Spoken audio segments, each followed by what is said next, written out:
So I'm going to play a little game, and I've got the former governor and AG here who as referee to make sure that we play the game honestly, okay? Let's do it. I'm going to make you the Federal Reserve. This is the central bank to the United States of America. I am going to become all of the banks of America, particularly the big ones here in New York. I'm Citigroup, AIG, Lehman Brothers, that's me. Okay. I'm going to give you a stack of monopoly money that is all of the future money of the U.S. taxpayer, and the Federal Reserve has access to. That is the future wealth of America in your hands. Last fall, when the system froze up, the banking system froze up, the problem was, Elliot, what? Tell us what the problem was last fall. The problem was there's this unbelievable debt that supposedly had as collateral all these credit default swaps and a housing market that had been valued at 100x. We woke up to realize it was valued at X. Right. And so suddenly there was nothing behind all of this debt, and the banks were essentially insolvent and bankrupt. So the banks lent all this money to pump up all these houses. In lending the money, they make billions for themselves. They not only made money on the fees, but they also then securitized the debt, sold it out into a marketplace.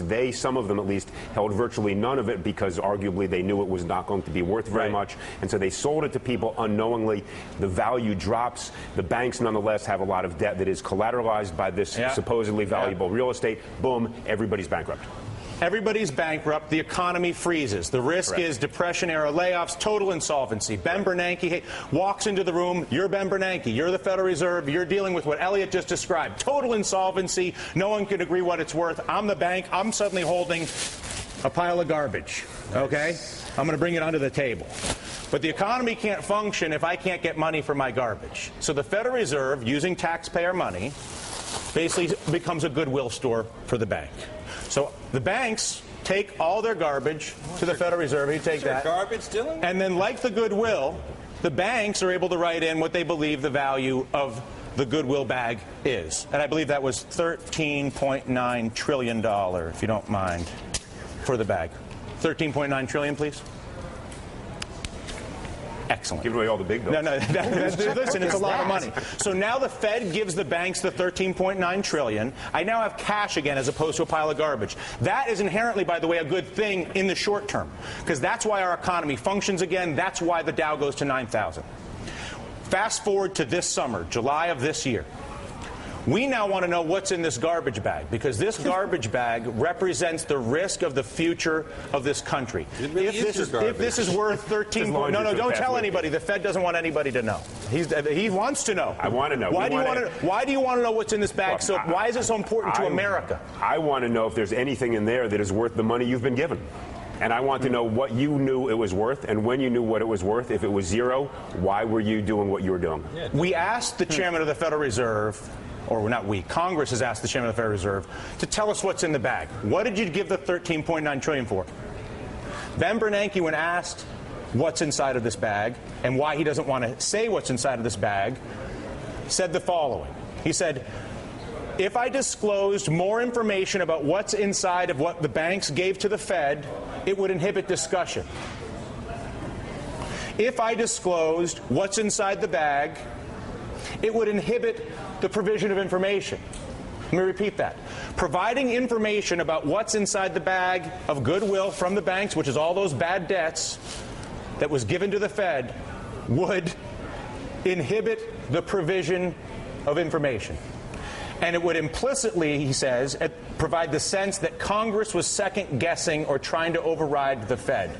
I want you to think about Congress's relationship with the CIA and the back and forth there. And the CIA says, this is secrets we don't get out of our house.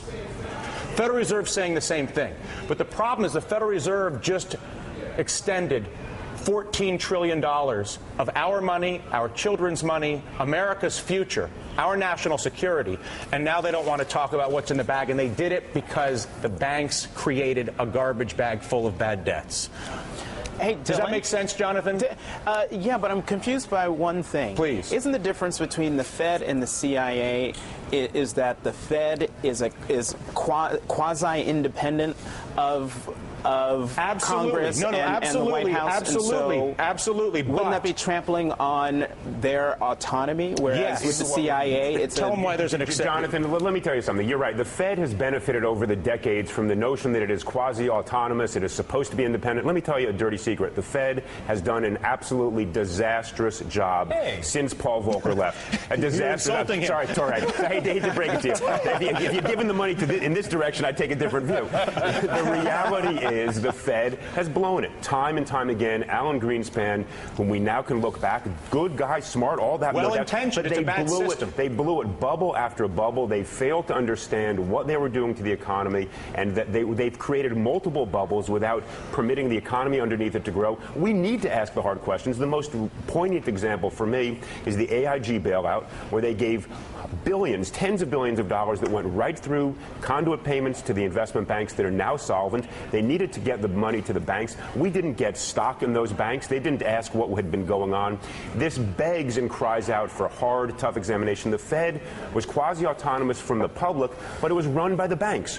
You look at the governing structure of the New York Fed, it was run by the very banks that got the money. This is a Ponzi scheme, an inside job. It is outrageous. It is time for the Congress to say enough of this, and to give them more power now is even crazier. And Ron Paul has a piece of legislation seeking to do this. There may be better pieces of legislation than his. I'm not familiar with it, but the point is that there are people the layers of the onion. The Fed needs to be examined carefully. Do not buy their blather that simply, we've been so good, let us off the hook. Just the opposite. They've been terrible. I feel as if America has suffered the greatest theft and cover-up ever, and that the vehicle was this right here. Absolutely. Where banks created a pile of garbage that they paid themselves billions of dollars in personal compensation, and then stuck the trillions of dollars worth of garbage with the American taxpayer. That, to me, is stealing. You were so right. There was absolutely no question when President Obama took over, and go back even before that, back to the middle of last year, there was no question there needed to be an enormous infusion of cash into the financial system. The questions that follow: one, who pays for it? And it has been only the taxpayer, not the banks. We weren't given shares. We weren't given enough collateral. We were given virtually nothing. We didn't even bankrupt AIG. And we were given shares in AIG, not Goldman. One more, then I gotta go. Okay. Second, were they going to restructure the banking system to prevent this going forward? And the answer is no. They haven't done that. We still have too big to fail, and that is perhaps the most overarching problem. That is the most outrageous thing. That all this happened, and still we are not seeing honesty about the legislation in the late 90s under the Clinton administration and the rule changes under George Bush at the SEC that allowed the banks to create this garbage. And remember, the banks send lobbying money to politicians to change the laws so that they can create garbage like this and then stick it with Americans. I'm going to take the money, by the way, because that's kind of the deal here at the bank. Thank you so much. Back in. Put it back in. We don't want to know. It'll inhibit discussion. It'll inhibit discussion. We've done the hard work of freedom, and tonight we lead the world in facing down a threat to decency and humanity.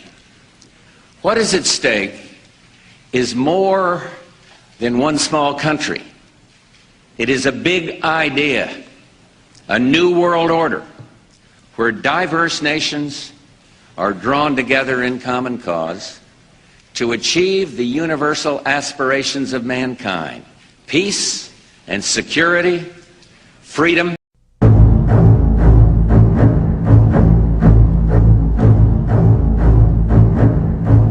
I get tired of saying that defense is to be made an excuse for wasting dollars. I don't believe we should pay 1 cent for defense more than we have to. I seriously question an increase in the Pentagon budget in the face of the department's recent Inspector General's report. How can we seriously consider a $50 billion increase in the defense budget when DOD's own auditors say the department cannot account for $2.3 trillion in transactions in 1 year alone? It is, I was going to say terrifying. It is such a monumental task. I have met with 2 former officials of the Pentagon who served in the budget and controller and those areas. And I've mused over the fact that I've read some of these things and asked what they thought. We process nearly 10 million paychecks a month.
I get tired of saying that defense is to be made an excuse for wasting dollars. I don't believe we should pay 1 cent for defense more than we have to. I seriously question an increase in the Pentagon budget in the face of the department's recent Inspector General's report. How can we seriously consider a $50 billion increase in the defense budget when DOD's own auditors say the department cannot account for $2.3 trillion in transactions in 1 year alone? It is, I was going to say terrifying. It is such a monumental task. I have met with 2 former officials of the Pentagon who served in the budget and controller and those areas. And I've mused over the fact that I've read some of these things and asked what they thought. We process nearly 10 million paychecks a month.